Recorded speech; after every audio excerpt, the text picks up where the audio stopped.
প্রিয় দর্শক, সবাইকে আমন্ত্রণ জানাচ্ছি আজকে টাইমলাইন বাংলাদেশে। আমি কাজী জেসিন। দর্শক, সামনে নির্বাচনকে ঘিরে আমরা নানা প্রশ্ন, নানা সংশয়ের কথা শুনছি। আরেকটি বিষয় সামনে আলোচনায় আসছে, সেটা হচ্ছে ইনক্লুসিভ ইলেকশনের জন্য আওয়ামী লীগের পার্টিসিপেশন প্রয়োজন ছিল কিনা। কেউ কেউ বলছেন যে আওয়ামী লীগ যদি না থাকে সেই ইলেকশনটাকে আসলেই কি ইনক্লুসিভ ইলেকশন বলা যেতে পারে, বা আওয়ামী লীগের যারা সমর্থক, অনেকের মতে কোটিরও বেশি সমর্থক যারা আছেন তাদের ভোট যদি না আসে এখানে, সেই ইলেকশনটা প্রশ্নবিদ্ধ হবে কিনা। যে আওয়ামী লীগ নানা রকম ষড়যন্ত্রের মধ্যে আছে, যে পতিত শক্তি গণতন্ত্রে উত্তরণের পথে বাধা সৃষ্টি করছে, সেই আওয়ামী লীগকে আবার নির্বাচনে আনার ব্যাপারেও কেউ কেউ কেন বলছেন, বোঝার চেষ্টা করবো আজকের আলোচনায়। আমাদের সাথে আজ উপস্থিত আছেন জবানের সম্পাদক এবং রাজনৈতিক বিশ্লেষক গোলাম রেজাউল করিম রনি, এবং আরও আছেন ফ্রিল্যান্স জার্নালিস্ট ও মানবাধিকার কর্মী সাইয়েদ আবদুল্লাহ। ধন্যবাদ দুজনকেই সময় দেওয়ার জন্য। আমি রেজাউল করিম রনি, আপনাকে দিয়ে শুরু করতে চাই।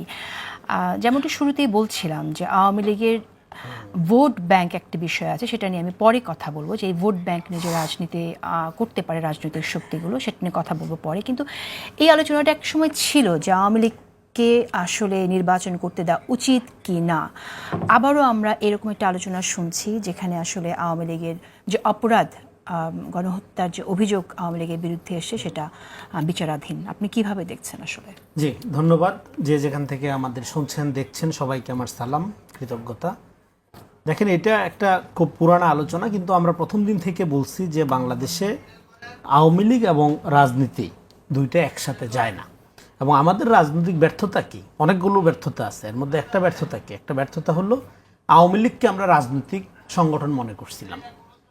আওয়ামী লীগকে রাজনৈতিক সংগঠন মনে করার ক্ষতিটা কি হয়েছে সেটা আমরা দেখছি, 15 বছরের ইতিহাস আমরা জানি, এবং সর্বশেষ আমরা বাচ্চাদের জীবন দিতে দেখলাম এইভাবে। ফলে এখন এই অভ্যুত্থানের 1 বছর পরে এসে একটা আলোচনা উঠতেছে যে ইলেকশনকে সামনে রেখে, বিশেষ করে যে এই ইলেকশনে, যে আপকামিং ইলেকশন যেটা ফেব্রুয়ারিতে হওয়ার কথা, সেই ইলেকশনে আওয়ামী লীগকে যদি আপনি অংশগ্রহণ করতে না দেন, তাহলে তার যে কোটি কোটি সমর্থক রয়ে গেছে বা আছে, হ্যাঁ, তাদের কি হবে, তারা ভোট দিতে পারবে কিনা। দেখেন, এবং এখানে আমি নাম ধরেই বলি, আমি দেখতেছিলাম যে একটা শোতে আমাদের বড় ভাই সাংবাদিক মাসুদ কামাল ভাই একটা সুন্দর যুক্তি দিয়েছেন। সেটা হলো, ধরেন আপনার পছন্দ গরুর মাংস, কিন্তু আপনি 5 পদের মাছ তার সামনে হাজির করলেন। তার মানে একটা লোক যিনি নৌকায় ভোট দেয়, সে যখন দেখবে ব্যালটে নৌকা নাই, তার মানে সে তো ভোট দিবে না। যুক্তি হিসাবে খুবই সুন্দর যুক্তি এটা, কিন্তু এই যুক্তিটা হলো সন্ত্রাসবাদী যুক্তি। ধরেন একটা লোক ময়লা খায় ছোটোবেলায়, বা ধরেন একটা আবর্জনা খায়, এবং সে মনে করে এটা হলো তার জন্য স্বাস্থ্যকর। এবং এখন কি আপনি তার এই ময়লা খাওয়াটা তার অধিকার হিসেবে মাইনা তার আজীবন ময়লা খাইতে দিবেন, নাকি তাকে আপনি বিরত করবেন যে না বাবা, অনেক খাইছো, স্বাস্থ্যের অনেক ক্ষতি হচ্ছে, আর ময়লা খাইও না, স্বাস্থ্যকর জীবনে ফিরো। ফলে যে গরুর মাংস পছন্দ করে, মানে নৌকা পছন্দ করে মাসুদ কামাল যুক্তি অনুযায়ী, এখন তাকে আপনার গরুর মাংসই খাওয়াইতে হবে, মাছ খাওয়ানো যাবে না, খাইলে তার অধিকার হরণ হবে। এটা সন্ত্রাসবাদী যুক্তি। কেন? আপনার পৃথিবীর কোনো দেশে অভ্যুত্থানের পরে গণতান্ত্রিক পুনর্গঠনে, উত্তরণে ফ্যাসিবাদী শক্তিকে এক্সেপশন বা অ্যাকসেপ্টেড গ্রহণযোগ্য শক্তি হিসেবে বিবেচনা করা হয় না। সেক্ষেত্রে গণতান্ত্রিক উত্তরণ ব্যাপারটা মিনিংফুল হয় যখন আপনি ফ্যাসি শক্তিকে ওভারকাম করে বাইরে রেখে গণতান্ত্রিক প্রক্রিয়ায় দেশকে নিয়ে যাবেন। এখন কথা হলো, আপনি নিয়ে গেলেন, কিন্তু বিপুল সমর্থক যে রয়ে গেল তাদের ব্যাপারে কি হবে? বা আপনি যেটা বললেন যে তাদের জন্য যে মাংস খাওয়া খারাপ, ময়লা খাওয়া খারাপ, সেটা কিভাবে বোঝাবে? আওয়ামী লীগ করা যাদের অভ্যাস, ধরে ও কিছুই বুঝে না, ওর কাছে রাজনৈতিক বিবেচনা, গণহত্যা, ফ্যাসিবাদ এগুলো কোনো কিছু নেই, অভ্যাসে আওয়ামী লীগ করে, ওরে আপনি কি করবেন? সেই জন্যই তো আমরা বলছিলাম, আওয়ামী লীগ ক্ষমতা থাকার সময় থেকে আমরা বলছিলাম, দেখেন, যেহেতু বাংলাদেশে একটা পলিটিক্যাল কালচারটা নষ্ট হয়ে গেছে, মোরাল ফ্যাব্রিক আওয়ামী লীগ ভেঙে দিয়ে গেছে, ফলে আপনি ট্রুথ অ্যান্ড রিকনসিলিয়েশন করেন। এটা হলো যেটাকে বলে আপনার ন্যায় বিচার নিশ্চিত করার স্বার্থে অপরাধীরা অপরাধ স্বীকার করবে, এবং যারা সমর্থক তারাও বলবে যে আমরা একটা ভুল জিনিস বিশ্বাস করতাম। অপরাধ স্বীকার করার আগে অপরাধ বোধটা তো জরুরি। তার মধ্যে যদি বোধটা না আসে, তাহলে স্বীকারের জন্য আপনি প্ল্যাটফর্ম রেডি করতে রাখবেন না। অপরাধীর অপরাধ বোধ তৈরি হয় না, কারণ সে তো মনে করতে সে অপরাধ করে। তাহলে কি আপনি জোর করে বলবেন তুমি সরি বলো? জোর করে না। আপনি রাজসাক্ষী পাইলেন না, আপনি একজনকে রাজসাক্ষী কিভাবে পাইলেন? বলে আপনি তো ইনকোয়ারি করেন নাই, আপনি এটা এখানে সরকারের দুর্বলতা এটা বলতে হবে। দেখেন, সরকার যদি শুরুর থেকে উদ্যোগ নিত, গ্রামে গঞ্জে মাঠে ময়দানে গিয়ে যে আওয়ামী লীগের যারা পোস্টেড নেতা কর্মী তাদেরকে এবং যারা গণহত্যায় অংশগ্রহণ করছে, শুধু এই জুলাই অভ্যুত্থানে না, আপনার এর আগে পর্যন্ত যারা অপরাধী তাদেরকে একদিকে করা, আর যারা আওয়ামী লীগের সমর্থক তাদেরকে বলতে হ্যাঁ তোমরা সমর্থন করে কোনো অন্যায় করো নাই, এটা ভুল করছো, ফলে তোমাদের চিহ্নিত অপরাধীদেরকে ধরতে বা চিহ্নিত করতে তোমরা সহযোগিতা না, করো। এটা একটু ভেগ হয়ে গেল কথাটা, কারণ সমর্থক কারা সেটা সরকার জানবে কি করে? না আমি বলতেছি আপনারা যখন কমিশন করবেন, যখন আপনি উদ্যোগ নেবেন, এটা যাতে এটা সাউথ আফ্রিকাতে হয়েছে, রোয়ান্ডাতে হয়েছে, পৃথিবীর বহু দেশে হয়েছে, আমরা কোনো রকেট সায়েন্সের কথা বলছি না, নতুন কোনো কথা বলছি না, এটা পৃথিবীর বহু দেশে হয়েছে। এবং ডক্টর ইউনূসের মতো একজন আমাদের গ্লোবালি খ্যাতিমান ব্যক্তি, উনি যদি চাইতেন সারা পৃথিবীর এক্সপার্টিসরা সেটা সহযোগিতা করে এই জিনিসটা করতো, এটা করা গেল না। সরাসরি যারা সম্পৃক্ত তাদের ক্ষেত্রে এখন এখানে আলোচনাটা দুইটা দিক থেকে যেটা, কিন্তু এখানে সমর্থকদের ব্যাপারটা যেটা, যারা ভোটার তাদের এখন দুই জায়গা থেকে শেষ করে, সেটাকে আমরা কিভাবে করব? আপনি আওয়ামী লীগের বিচারটাও করলেন না, এখন একটা নামকাওয়াস্তে প্রতিবাদ এগুলোর কারণে আপনি বিচারিক কার্যক্রম, আওয়ামী লীগের কার্যক্রম স্থগিত করলেন একটা রায়ের মধ্য দিয়ে। তো বিচারিক কার্যক্রম স্থগিত করার কারণে সে হয়তো নির্বাচনে অংশগ্রহণ করতে পারে, ফলে এখন এই ধরনের কথা উঠছে, তাহলে ইনক্লুসিভ নির্বাচন কিভাবে হবে এই ভোটারদের ছাড়া। ফলে আমি মনে করি এখানে দুইটা জিনিস আছে, সংগঠন হিসেবে আওয়ামী লীগের বিচার করতে হবে, আমি বলছি শুধু ব্যক্তি না। কারণ ছাত্র এই 15 বছরের অন্যায় অত্যাচার যদি একপাশেও রাখি, আপনার জুলাই আগস্টে ছাত্রদের দমন করার সিদ্ধান্তটা কি আওয়ামী লীগের ব্যক্তির সিদ্ধান্ত ছিল, মানে শেখ হাসিনার ব্যক্তির সিদ্ধান্ত ছিল, নাকি এটা সাংগঠনিক নির্দেশনা ছিল সমস্ত অঙ্গ সংগঠন সহ? অবশ্যই এটা সাংগঠনিক সিদ্ধান্ত ছিল। ফলে সংগঠনের বিচার করার বিধান পৃথিবীর বহু দেশে আছে। এখন আপনি আবার এরা বলবে যে না সংগঠন কি করে অপরাধ করে, সংগঠনের তো কোনো হাত পাও নাই, হ্যাঁ এরকম যুক্তি আসবে। ফলে আমাদের যুক্তির কোনো শেষ নাই। দেখেন, যুক্তির চেয়ে সত্য বড়, যুক্তি দিয়ে সবসময় সত্য প্রতিষ্ঠিত হয় ব্যাপারটা এরকম না, যুক্তি দিয়ে মিথ্যা প্রতিষ্ঠিত করা যায়। এবং যুক্তিকে আমাদের এখানে জ্ঞান মনে করা হয়, যেটা সবচেয়ে ডেঞ্জারাস। যুক্তির সাথে জ্ঞানের কোনো সম্পর্ক নাই, যুক্তি একটা প্রাইমারি ব্যাপার, সেটা আপনি যুক্তি দিয়ে সত্যের পক্ষে যেতে পারেন, আগে যেটা বললাম মিথ্যার পক্ষে যেতে পারেন। ফলে এখন যারা আওয়ামী লীগের এই যুক্তিটা দিচ্ছে যে গরুর মাংস এবং মাছ পদের ক্ষেত্রে, তারা দুই সমস্যাটা তৈরি করছে। সেটা হলো নির্বাচন প্রক্রিয়াটা ইটসেলফ একটা রিকনসিলিয়েশন প্রক্রিয়া বা পুনর্গঠন প্রক্রিয়া আকারে হাজির হতে পারে। কেমন? সেটা হলো আওয়ামী লীগ আমাদের এখানে ইন্টিমেট এনিমি, ঘনিষ্ঠ শত্রু। একটা ফ্যামিলিতে ধরেন এই যে আমরা বারবার বলছি, এক ভাই জামাত, এক ভাই বিএনপি, এক ভাই আওয়ামী লীগ করে, ফলে এক ভাই আরেক ভাইকে তো মেরে ফেলবে না। সেক্ষেত্রে নির্বাচনটা আসলে দেখা যাবে যদি, যেহেতু নৌকা নাই, ফলে যারা মাসুদ ভাইরা যে যুক্তিরা দিচ্ছে যে নৌকা নাই তার মানে গণতন্ত্র তো হচ্ছে না, নৌকা নাই, ফলে তার সামনে সুবর্ণ সুযোগ হয়েছে নৌকার মায়া, নৌকার বদভ্যাস, ওই যে ময়লা খাওয়ার অভ্যাস, এটা কাটায় উঠা নতুন যে দলগুলো আছে এগুলোর মধ্যে নিজেদের ভাগ করে নেওয়া। আর অনেক দল আছে আওয়ামী মনোভাবাপন্ন, আওয়ামী লীগের সাথে চিন্তা চেতনা ম্যানিফেস্টোতে মিলে এমন বহু বাম আছে, সিপিবি আছে এখানে। আওয়ামী লীগের থাকা না থাকে তো খুব আফসোস করার কিছু নাই, সিপিবি যে দেশে থাকে, তাই না? তো সেক্ষেত্রে তাদের জন্য কিন্তু আপনার গরুর মাংস না হইলেও মোষের মাংস আছে এখানে, হ্যাঁ। ফলে মানে আওয়ামী লীগের চিন্তা চেতনা ক্যারি করে এরকম অ্যাফিলিয়েটেড রাজনৈতিক সংগঠন এখানে আসতে। ফলে যে যুক্তিটা দেওয়া হচ্ছে সেই যুক্তিটা সন্ত্রাসবাদী যুক্তি এই অর্থে যে আওয়ামী লীগকে এখানে বনবাসিত করতে হলে দুইটা জিনিস, তাহলে আপনি ভারতকে রাজনীতি করার লাইসেন্স দিচ্ছেন। অভ্যুত্থানের পর আওয়ামী লীগের প্রশ্নটা তো শুধু আর আওয়ামী লীগের প্রশ্ন না, এখানে আপনার সার্বভৌমত্ব স্বাধীনতা লঙ্ঘনের প্রশ্ন জড়িত হয়ে গেছে। কারণ আওয়ামী লীগ এখানে শুধু এটা বাংলাদেশের কোনো রাজনৈতিক শক্তি না, এটা ফ্যাসিস্ট শক্তি, স্বৈরাচারী শক্তি, সেই কথাটা তো আর নতুন করে বলার অপেক্ষা রাখে না। কিন্তু এটা যদি আমরা নাও বলি, তাহলে আওয়ামী লীগকে রাজনীতি করতে দেওয়ার আলোচনাটা করার মানে হলো আপনি ভারতকে এখানে রাজনীতি করার সুযোগ দিবেন কিনা সেই প্রশ্নটা আগে সলভ করতে হবে, পরে আওয়ামী লীগের আলাপ। ফলে যেই সমস্ত বুদ্ধিজীবীরা, আমি তাদেরকে আর খারাপ করার কথা না বলি আজকে, যারা এই সমস্ত যুক্তি দিচ্ছেন তাদেরকে প্রশ্ন করতে হবে যে আপনারা আপনাদের এই যুক্তিবাদিতার কারণে, যুক্তিবাদিতার মধ্য দিয়ে আওয়ামী লীগকে ফিরে আনার যে নর্মালাইজ করার যে প্রক্রিয়া নিচ্ছেন, এখানে যে আওয়ামী লীগ আসলে একটা ভয়ঙ্কর রূপে ফেরত আসবে, একটা গণহত্যার সংস্কৃতি শুরু করবে, এই হত্যার দায় আপনারা নেবেন কিনা? হ্যাঁ, নাহলে আপনার কোন যুক্তিতে গণতন্ত্র, কোন গণতন্ত্রের কিতাবে, কোন গণতন্ত্রের মডেলে, কোন গণতন্ত্রের উদাহরণের মধ্যে আপনি পাইছেন যে একটা লোক তো সমর্থন করে, ফলে সেই সমর্থকদের রক্ষা করাটা একটা ধরেন রাজনৈতিক প্রক্রিয়ার বা একটা সরকারের বা একটা নির্বাচনী সংস্থার খুব দায়িত্ব। ধরেন এটা আপনি ধরেন আওয়ামী লীগ সমর্থন করেন, আপনার সমর্থনকে মূল্যায়ন করার দায়িত্ব তো নির্বাচন কমিশনের না। বরং আমি বলতেছি যেটা, সেক্ষেত্রে যারা বলতেছে যে নির্বাচনে আওয়ামী লীগকে না রাখলে গণতান্ত্রিক প্রক্রিয়া ব্যাহত হবে, তার উল্টা কথাটা বলতেছে। গণতান্ত্রিক প্রক্রিয়া উত্তরণের মানে হলো a country without Awami League, সেটা আপনি যেহেতু রিকনসিলিয়েশন করে করতে পারেন নাই, তাহলে একটা সুবর্ণ সুযোগ হলো নির্বাচন। আসবো আবার আপনার কাছে। শেষ করে এখানে এই কথা বলে, ফলে নির্বাচনে যখন দেখবে যে নৌকা ছাড়া আর সব মার্কা আছে, তখন তার পাপ মোচনের সুবর্ণ সুযোগ হলো, সে ঝাঁপায় পড়বে অন্য দলে। না, তাকে তো আগে সে তো কনভিন্স হতে হবে, তার তো ভালো লাগতে কনভিন্স হবে, হওয়ার সুযোগ তো তৈরি করে দিতে হবে। আপনি একটা প্রক্রিয়া ফেল করছেন, রিকনসিলিয়েশনে যান নাই, ফলে নির্বাচনে তো একটা বড় সুযোগ তার জন্য। তখন তার খালাতো ভাই দেখবে আচ্ছা ঠিক আছে, সে নৌকায় ভোট না দিয়েও অমুক মার্কায় ভোট দিয়েছে, তাহলে সে আর আওয়ামী লীগ না। ফলে নির্বাচনের পরে আরেকটা পর্বান্তর বা ধরেন আরেক ধরনের উত্তরণের সুযোগ হবে। কিন্তু এখন এই সুযোগটা নষ্ট করার জন্য আপনি যদি বলেন, সেই সুযোগটা যারা আওয়ামী লীগ করেছে সমর্থকদের কথা বলছি বা আমি। সমর্থক যারা, তারা এটা গ্রহণ করবে কি গ্রহণ করবে, কেন করবে? সমাজে বেঁচে থাকা, স্বাভাবিক ব্যবসা বাণিজ্য করা, ভ্রাতৃত্বমূলক সম্পর্ক, তার ভাইয়েরই দল বিএনপি জামাত, হ্যাঁ, এগুলো তারা করে, এটা কোনো সমস্যা না, বড় সমস্যা না। বরং আপনি যদি এই ধরনের আপনার সন্ত্রাসবাদী বুদ্ধিজীবিতা জারি রাখেন, সন্ত্রাসবাদী বলতেছি কারণ দলটা সন্ত্রাসবাদী দল, ফলে তখন তারা দেখবে যে না, এখনো তো সুযোগ সম্ভাবনা আছে, আবার ওই দেশে অফিসও খুলছে, ফলে আমরা এখনো এই গোপন চক্র জারি রাখি, ষড়যন্ত্র জারি রাখি, লুটপাট করার চিন্তা আবারও জারি রাখি। আমি আপনার মন্তব্য শুনতে চাই, আপনি কিভাবে দেখেন এটা? কি আবার আওয়ামী লীগকে পুনর্বাসন করার এক ধরনের প্রকল্প কি না? রেজাউল করিম রনি যেমনটা বললেন যে বুদ্ধিজীবিতা দিয়ে তাদের কি আবার ফিরিয়ে আনার একটা চেষ্টা? আমি কয়েকটা স্টেপে এই প্রশ্নটার উত্তর দিব। কয়েকটা স্টেপের ভেতরে অবশ্যই আসবে আওয়ামী প্রশ্ন, আরেকটা উত্তর যেটা রনি ভাই টেনেছিলেন যে ইন্ডিয়ার প্রশ্নটা, এবং তারপরের প্রশ্নটা আসবে অবশ্যই ইলেকশন কেন্দ্রিক প্রশ্নটা।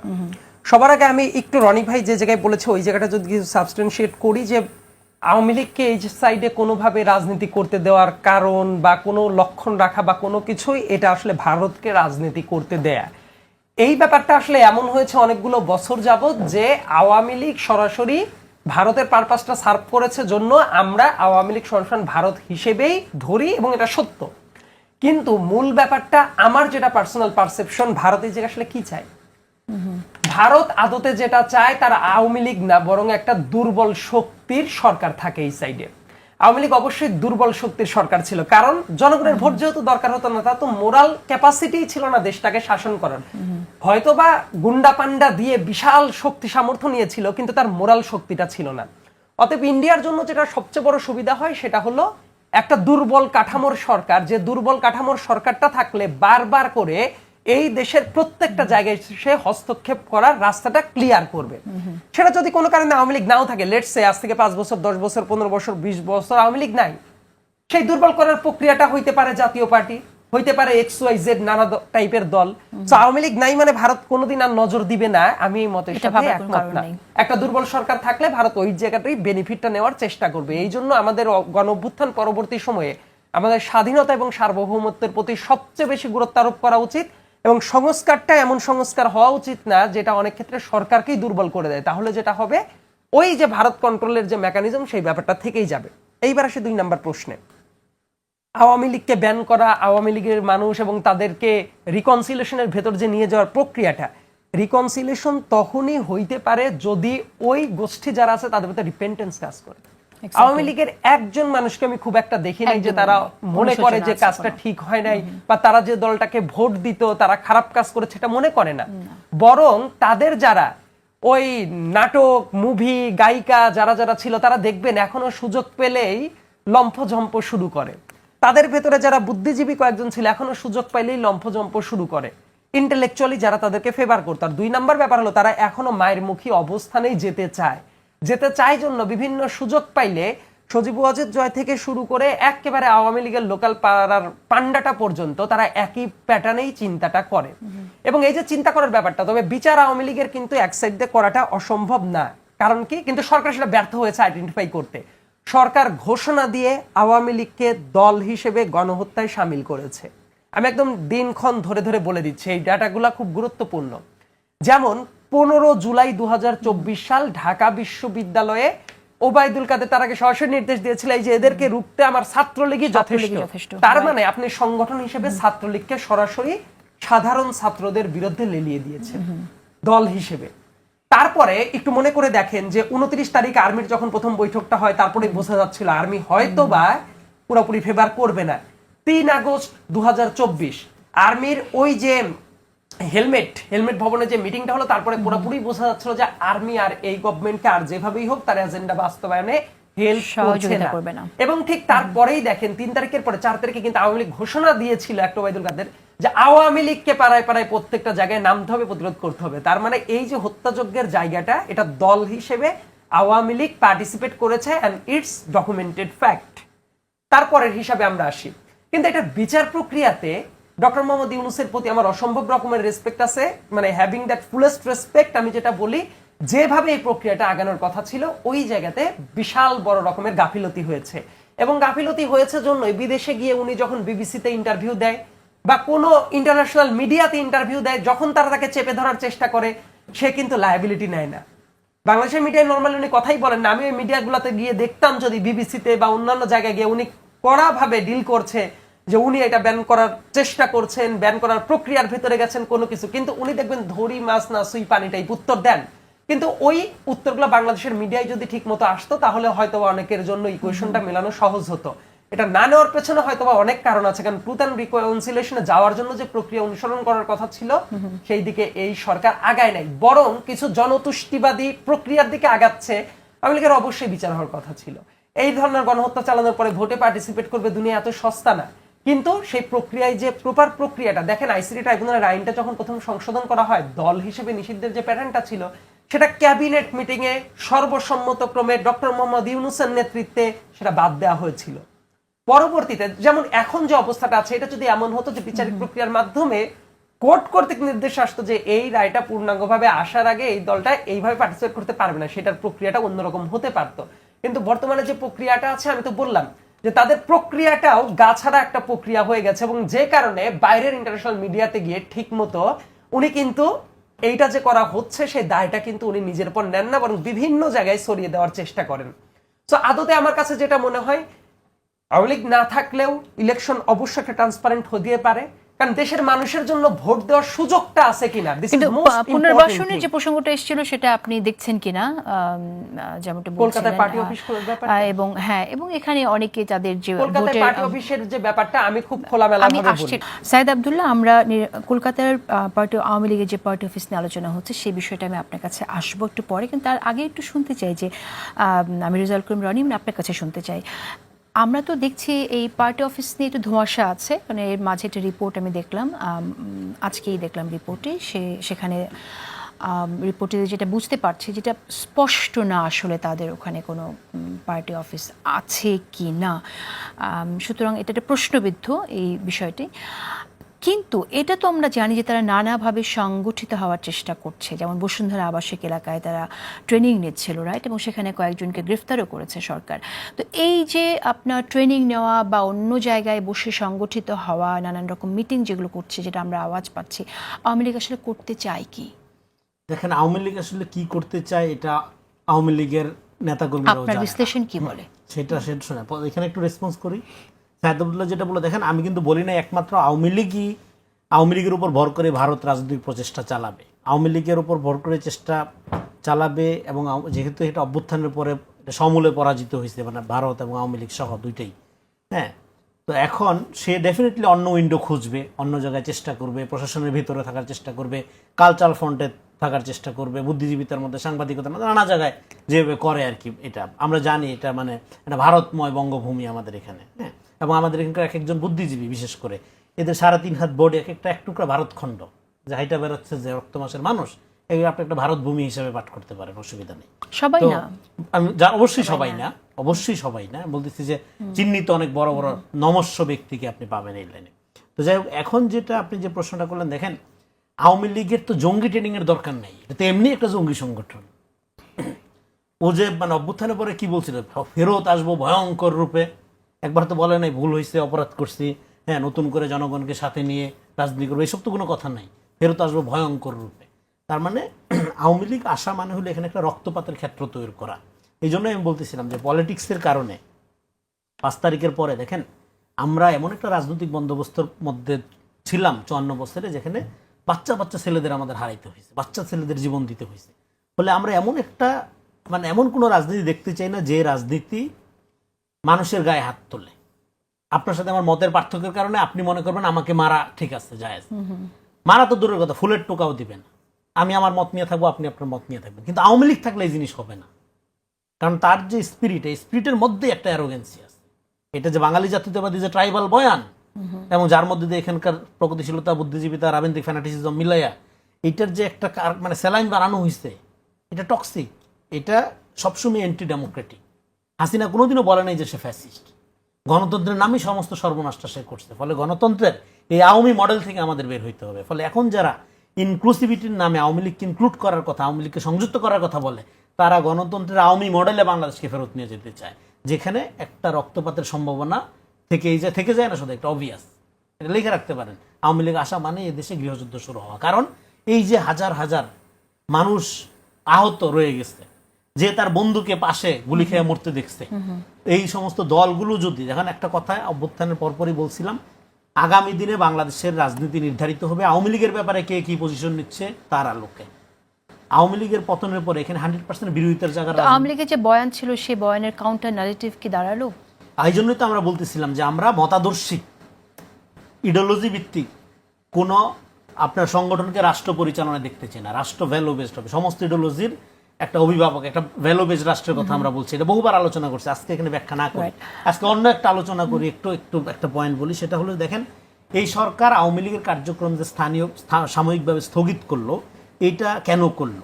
এখন যেটা হচ্ছে যে আওয়ামী লীগকে যদি আপনি ভিকটিম বানান, তাহলে সমস্যাটা কি হবে? আওয়ামী লীগ আর কখনোই ন্যাচারালি ফেরত আসবে না। কৃত্রিমভাবে আনার যারা চেষ্টা করছে, এখানে কিছু থিঙ্ক ট্যাঙ্ক, ভারতীয় মদতপুষ্ট থিঙ্ক ট্যাঙ্ক বলবো তারা, এবং এখানকার এক শ্রেণীর বুদ্ধিজীবিতা যারা ভারতীয় বয়ান ছাড়া অন্য কোনো বয়ানের মধ্যে বাংলাদেশকে চিন্তা করতে পারে না, তারা যে এটা চিন্তা করছে কেন? এবং এখানে যে মামলাগুলোর নেচারগুলো যদি দেখেন, আপনার হরে ধরে খুনের মামলা দেওয়া হচ্ছে, এবং এই যে আওয়ামী লীগকে ভিকটিম বানানোর চেষ্টা করা এবং প্রপার জাস্টিস না করা। হ্যাঁ, একটা লোক আওয়ামী লীগ এবং জামাতের অবস্থা দেখে আমরা কেউ শিখিনি। জামাতকে কিন্তু ওইভাবে সলভ না করে রেখে দেওয়া হয়েছিল, যে কারণে জামাতকে কিন্তু একটা পলিটিক্যাল গুটিতে পরিণত করছিল আওয়ামী লীগ। এখন আপনি আওয়ামী লীগকে যদি একই জিনিস করেন, তাহলে সমাজ তো দুই দিক থেকে বিভক্ত থাকবে, ট্রমাটিক না। জামাতের জন্য সেই অপশনটা ছিল, অনেকেই বারবার বলেছে জামাত তাদের বাংলাদেশের বাংলাদেশের রাজনৈতিক দলগুলোর ব্যাপারে জনগণের কাছে যদি ভুল স্বীকার করে, ক্ষমা চায়, তাহলে মনে হয় তার রাজনীতি শেষ হয়ে যায়। এটা তাদের একটা ধারণা। বলে এইটা, এই যে অ্যারোগেন্সি, এই অ্যারোগেন্সির রাজনীতি আমরা আর দেখতে চাই না 5 তারিখের পরে। আপনি ভুল করতেই পারেন, ব্যক্তি আকারে না, সংগঠন আকারেও ভুল করতে পারেন। ডেফিনেটলি আপনাকে জনগণের কাছে সরি বলতে হবে, সেটা আপনি যত বড় সংগঠনই হন, যত ঐতিহ্যবাহী হন, যত পুরানাই হন। কিন্তু না, আপনি যা করবেন সেটাই রাইট, হ্যাঁ, এবং ছলে বলে কৌশলে আইসা ক্ষমতা নিয়ে আবার একই জিনিস চালাবেন, এটা তো ফ্যাসিজম। হ্যাঁ, ফলে এটা কোনো সংগঠনের ব্যাপারে আমরা অ্যালাউ করবো না। এখন যেটা বলতে চাচ্ছিলাম, যে তাহলে সংগঠন হিসেবে আওয়ামী লীগকে নিষিদ্ধ সরকার এখানে করতে পারলো না কেন? এখানে করতে পারলো না, বেসিক্যালি অন্য অনেক ব্যাখ্যা দেওয়া যায়। আমার ক্ষুদ্র আন্ডারস্ট্যান্ডিং, আমি যেটা বলি, এটা ইন্ডিয়ার কারণে করতে পারেনি। কেন?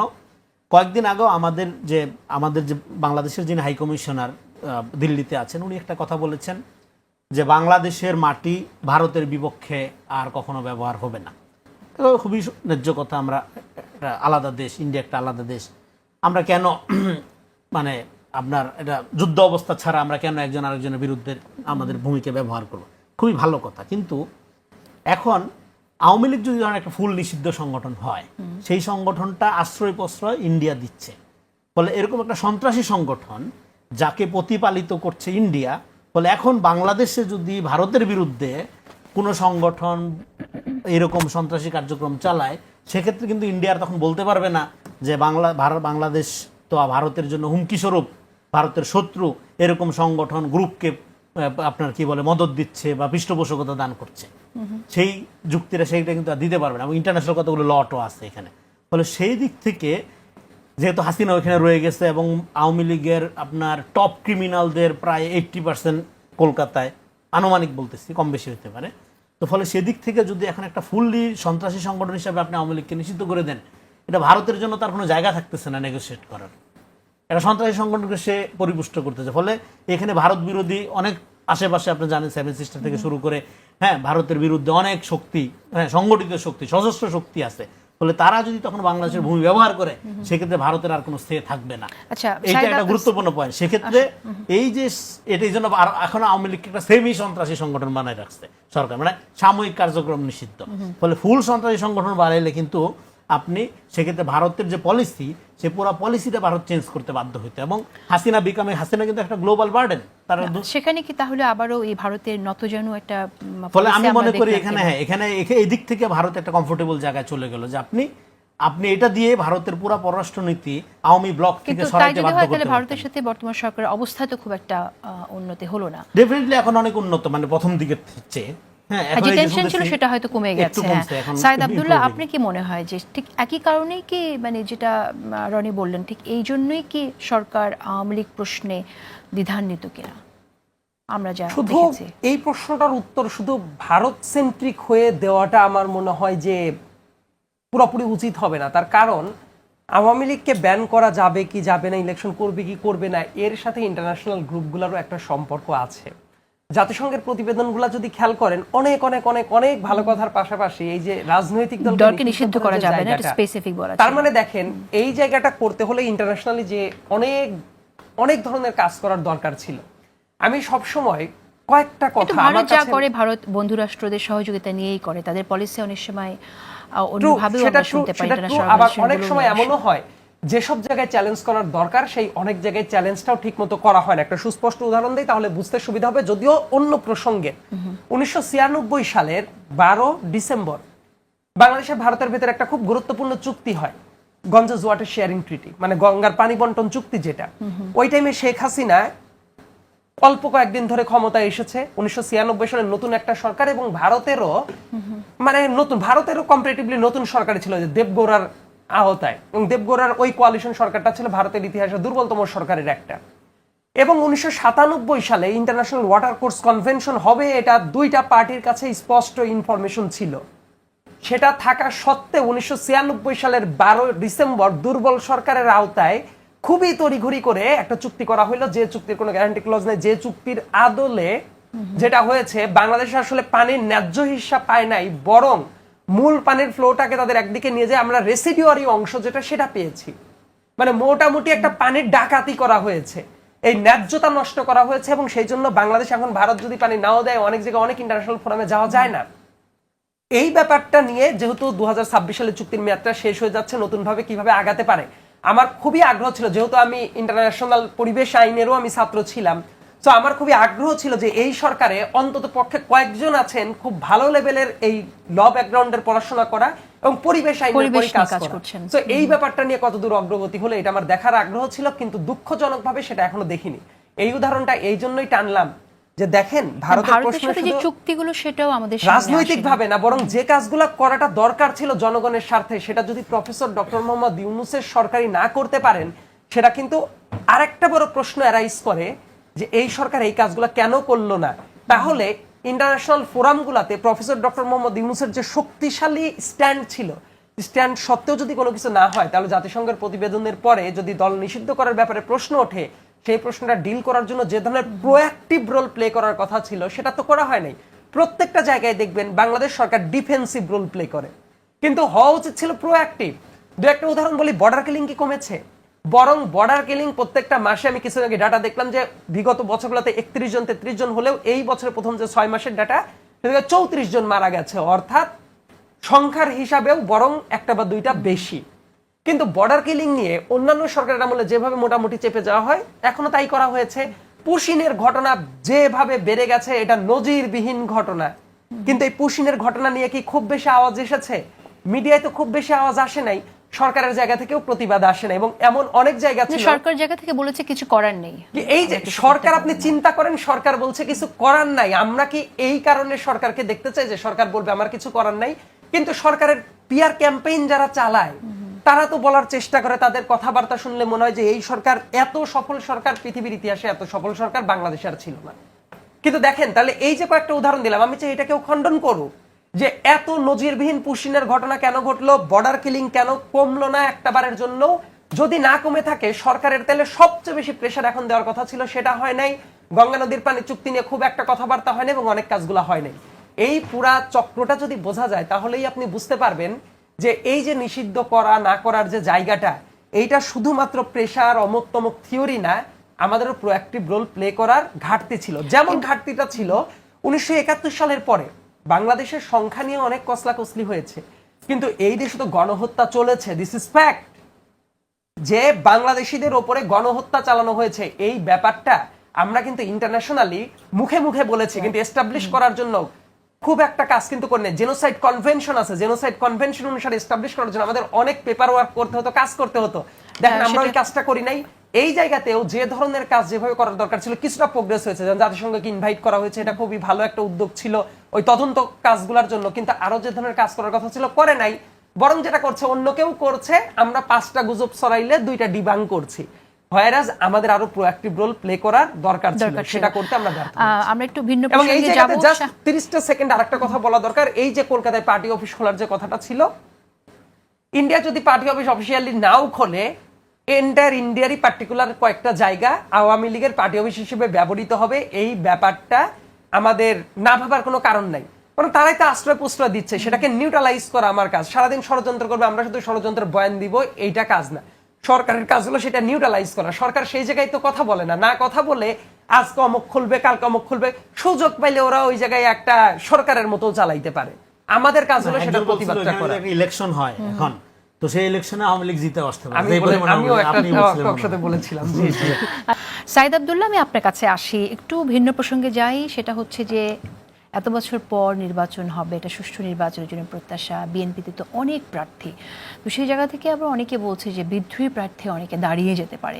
তো আপনার কাছে কি মনে হয় যে সেইভাবে মানে যোগ্য মানুষটি পার্লামেন্টে আসার কোনো চ্যালেঞ্জ আপনি দেখেন কিনা যদি বিদ্রোহীরা দাঁড়িয়ে যায়? নির্বাচন মানেই আসলে ভিন্ন মত থাকবে, নানা মানুষ নানা রকম স্ট্যান্ড নিবে, এটাই আসলে ডেমোক্রেসির অনেকগুলা ফ্যাক্টর। এবং এই জায়গাগুলো আলটিমেটলি কি হবে হয়তোবা সময়ের সাথে সাথে আরেকটু পরিষ্কার হবে। তবে একটা জিনিস ঘটেছে কি, একমাত্র আওয়ামী লীগ ছাড়া অন্য কেউই কেউ তো আসলে ইলেকশন করতে পারে নাই। না করতে পারার কারণে দেখেন অলমোস্ট 1/11 পর থেকেই তো এই ধারণাটা শুরু হয়, যদিও 8 সালে ইলেকশনটা অ্যাটলিস্ট হয়েছিল, কিন্তু তারপরে যদি 3টা টার্ম খেয়াল করে দেখেন, মোটামুটি 15টা বছর যেহেতু ইলেকশনটা হয় না, এই 15টা বছরে একটা হিউজ পুল তৈরি হয়ে গেছে যাদের হয়তোবা পটেনশিয়াল ছিল, যারা হয়তোবা একবার ইলেকশন করার পরে আর নমিনেশন পেতো না, হয়তোবা 2বার করতো, করার পরে তাদের ছাড়তে হতো, হয়তো অনেকের 2-3বার করার পরে তাদের নিজেদেরই মেয়াদটাও শেষ হয়ে যাইতো টেকনিক্যালি। কিন্তু একটা ঘটনা তো ঘটে নাই। এতে করে যেটা হয়েছে, অ্যাটলিস্ট 2 জেনারেশনের পলিটিশিয়ানরা এই ব্লকে আটকে গেছে। এটা যদি না হতো তাহলে দেখা যেত যে অনেকেই আগেই হয়ে যেত। এখন যেটা দেখা গেছে, এই যে 2 জেনারেশন এবং আরো একটা জেনারেশন আছে, তো 3 জেনারেশনের প্রেশারটা এই কারণে মনে হচ্ছে অনেক প্রার্থী নানা মত এই সংকটটা কিভাবে মোকাবেলা করবে। এই জায়গায় কথা আছে বিদ্রোহী প্রার্থীর ব্যাপারে।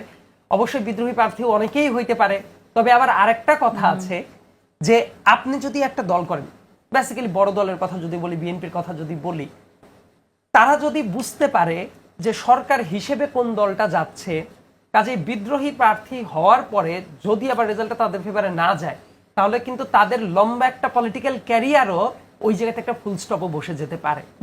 তো সংকটটা কিন্তু উভয়মুখী আছে।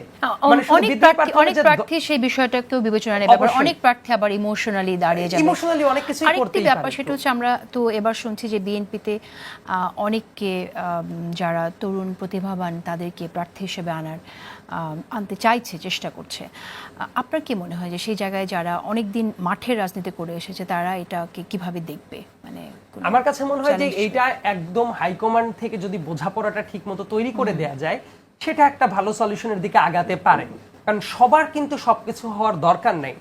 কারো কারো ব্যাপারটা স্ট্রাকচারাল ব্যাপার এমন হতে পারে, কেউ হয়তো বা উপজেলা সেন্ট্রিক যে দলগুলো আছে অথবা জেলা ভিত্তিক যে দলগুলো আছে সেই দলগুলা চালাবে, কেউ হয়তো বা এমপি হবে, কেউ চেয়ারম্যান হবে, কেউ মেয়র হবে, মানে সবারই তো একটা পদে যাওয়ার কোনো দরকার নাই।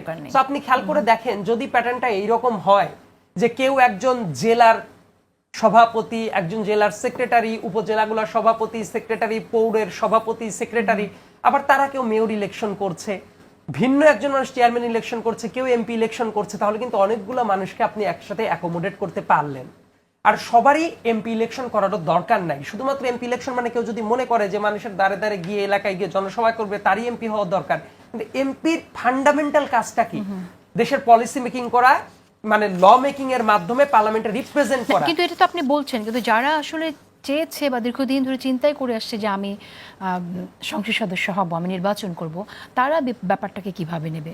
আমার মনে হয় যে এটা একটা মিক্সড ফিলিংস হবে অনেকের সাথেই। আবার পুরো ব্যাপারটাই তো আবার এইরকম হবে না। অনেক জায়গায় হয়তো বা দেখা যাবে যে যারা অনেকদিন ধরে ছিল তারাই আছে, কোনো জায়গায় নতুন মুখের দরকার আছে, কোনো জায়গায় স্পেসিফিক সেক্টর ধরে ধরে অভিজ্ঞ লোকের দরকার আছে। সো আপনি যদি রাষ্ট্র ব্যবস্থাকে দেখতে চান, পুরো রাষ্ট্র ব্যবস্থা তো এক লেয়ারে চিন্তা করলে হবে না, এই জায়গায় বিভিন্ন ক্যাপাসিটিতে বিভিন্ন লেয়ারের মানুষের দরকার আছে।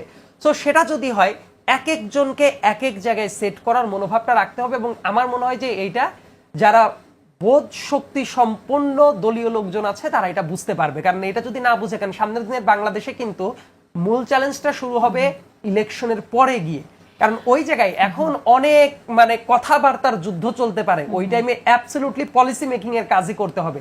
আপনার স্বাস্থ্য খাত কিভাবে চলবে, তারপর আপনার শিক্ষা খাত কিভাবে চলবে, জব ক্রিয়েশন কিভাবে হবে, এনভায়রনমেন্ট ইস্যু কিভাবে ডিল করবেন। সো এই যে এই জায়গাগুলোতে আপনার কিন্তু এক্সপার্টিস ওয়ালা মানুষজন যদি না থাকে, তাহলে আজ থেকে 15 বছর বা 20 বছর আগে একটা দেশ যেভাবে চলেছে সেইভাবে চলবে না। বরং ওই এক্সপার্টিস গুলাকে কাজে না লাগাতে পারলে, যদি সরকার ব্যর্থ হয়, তাহলে কিন্তু দেশের কাছে পারসেপশনটা ভালো থাকবে না। সো এই জন্য সামনের চ্যালেঞ্জটা মোকাবেলা করার জন্য বিভিন্ন লেয়ারে বিভিন্ন মানুষকে অ্যাকোমোডেট করতেই হবে, এবং একজন মানুষ যদি দলকে ভালোবাসে তাদের উচিতটা হবে এই নতুনত্বকে অ্যাকোমোডেট করার সুযোগ দেওয়া, বৃহত্তর স্যাক্রিফাইস করা।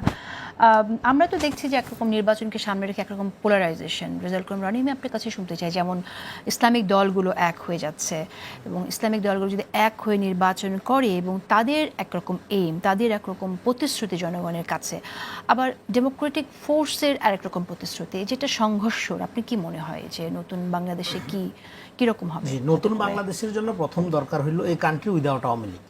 সেটা মানে হলো আওয়ামী লীগের স্বভাব চরিত্র অর্থে, শুধু সংগঠন অর্থে না।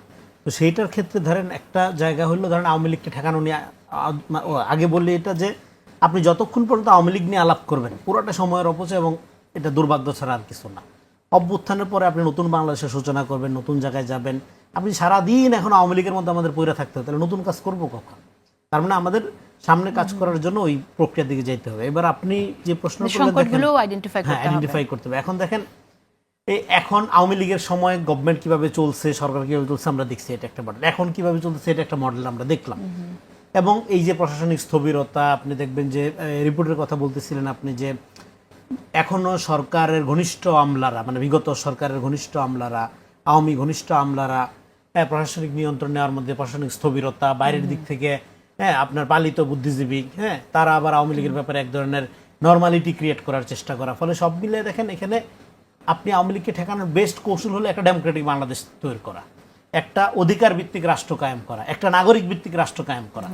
আপনি তাহলে এই যে ট্রাইবাল রাজনীতি, আমি এবং আমার পরিচিতদের নিয়ে দলবল মিলে দেশ চালাবো, লুটপাট করে খাবো, এই মডেল থেকে বের হওয়ার জন্য প্রথম যেটা দরকার, যে আলোচনাটা এখানে করতেছিলেন, আপনার রাজনৈতিক দলগুলোর ক্ষেত্রে বিএনপি, জামাত, এনসিপি যারাই রাজনীতি করবে তাদের ক্ষেত্রে যেটা দরকার, সবচেয়ে অনেস্ট লোকটা আসতে পারতেছে কিনা এই পথটা পরিষ্কার করা। আমাদের রাজনৈতিক প্রক্রিয়ার মধ্যে অসততার একটা প্রতিযোগিতা আছে। আপনি যত সৎ আপনি তত নিগৃহীত, আপনি তত নিজেকে ভাগ্যাহত, বঞ্চিত মনে করবেন। এই প্রক্রিয়াটা বন্ধ করা। তারপরে যোগ্যতা, ডেফিনেটলি দেখেন যোগ্যতার শেষ নেই।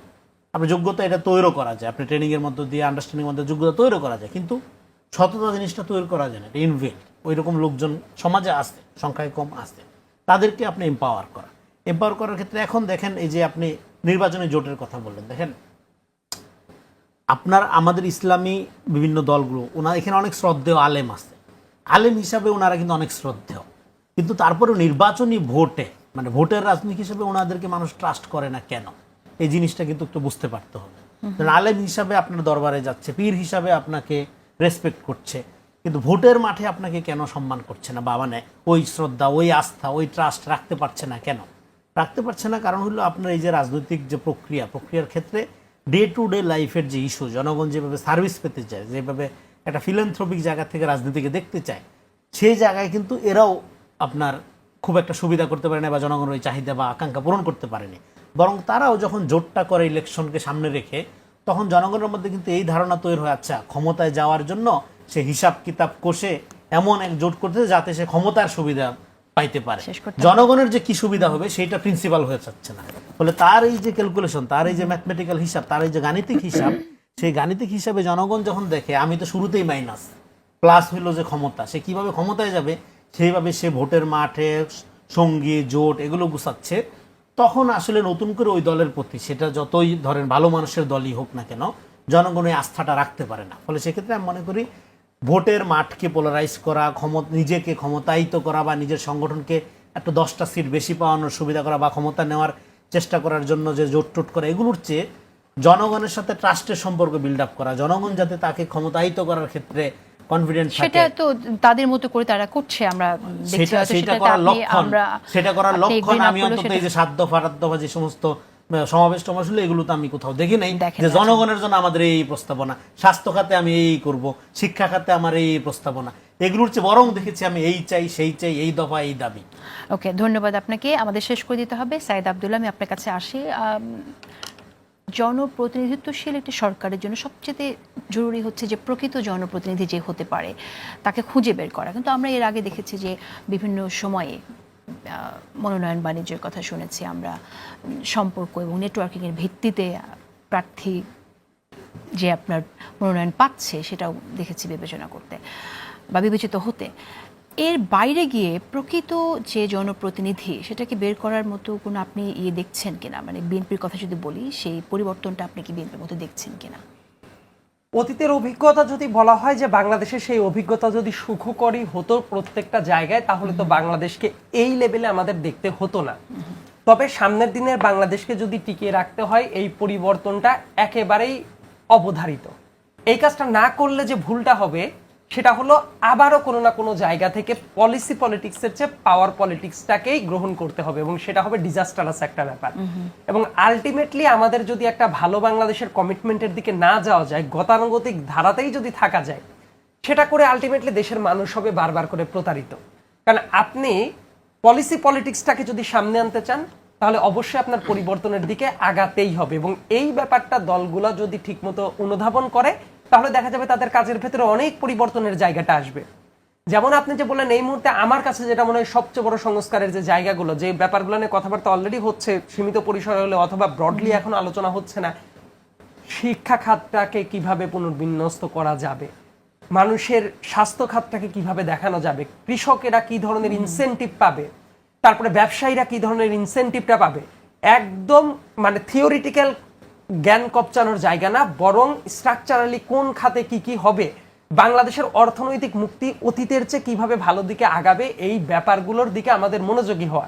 এই ব্যাপারগুলো যদি মনোযোগী হয়, দেখেন গ্রামের একজন কৃষক মানুষ, আমার গ্রামের কথা যদি বলি, অনেক কৃষক মানুষ আছে তারা হোপলেস।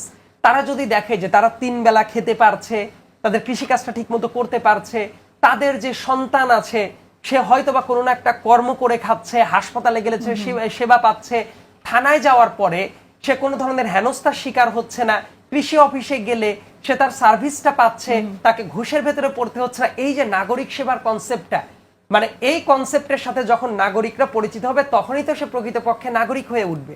এবং এই কাজটা করার জন্য অবশ্যই যোগ্য মানুষকেই নিয়ে আসতে হবে। যোগ্য মানুষকে নিয়ে আসার মডেলটা আমার কাছে মনে হয় যে একটু কঠিন, কিন্তু অসম্ভব না।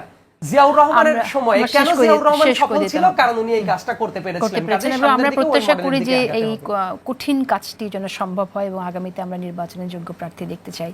ধন্যবাদ আপনাকে রেজাউল করিম রনি এবং সাইদ আব্দুল্লাহ, দুজনকে ধন্যবাদ। প্রিয় দর্শক, আজকের মতো বিদায় নিচ্ছি। দেখা হবে আবার আগামীকাল ঠিক রাত 10টায়। ভালো থাকুন সবাই।